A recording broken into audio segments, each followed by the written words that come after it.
अहमदपुर शर्किया से दोस्त आए हैं, ये रहते हैं सऊदी अरब में। तो आकर पता है मुझे बातों बातों में क्या कहते हैं? कहते हैं अगली बार आसा तुम्हारे किते मैं बुरका घेन के आसा। मैं क्या लाला तू घेन के आवे, मैं बुरका पेसा। मुल्की हालात जो चल रहे हैं, ये जो बोलने वाले तोते हैं ना, एक वक्त आने वाला है इनको बुरका पहन के गुजारा करना पड़ेगा। ऐसी सिचुएशन होती जा रही है। बिल्कुल बिल्कुल अस हरकत बंद कर दी थी ना, मुंह बंद कर गए, चुप करके हट्टी दे बह गए। साकू पता लग गए जो डंडका छुट्टन वाला है, सारे जितने बोलन वाले तोते इन्हों को बुरका पवा दिता वे सी ओही जाली वाला। तुस एहतियातन बुरका भिजवाओ मेरे की, मैं जरा वक्ती संभल के रहा। ओके थी गया, जबान को लगाम दे के रखो, हालात खराब है। जेड़ा बंदा ज्यादा टी टां करेंदा पे उको बुरका पवा दिता वेंदे। इवें पवे न छिक्का सिर ते पत्ता नहीं होंदा, बंदा पता लगदे पहाड़ गया पे। ओके जी, मेहरबानी। बुरका केड़े ले आवे सी इंशाल्लाह।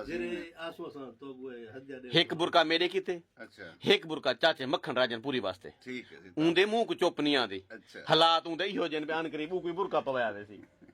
जरूर चाचा तेरी सिफारिश में की थी, तेरा बुरका तेरे घर पहुंची। ठीक है।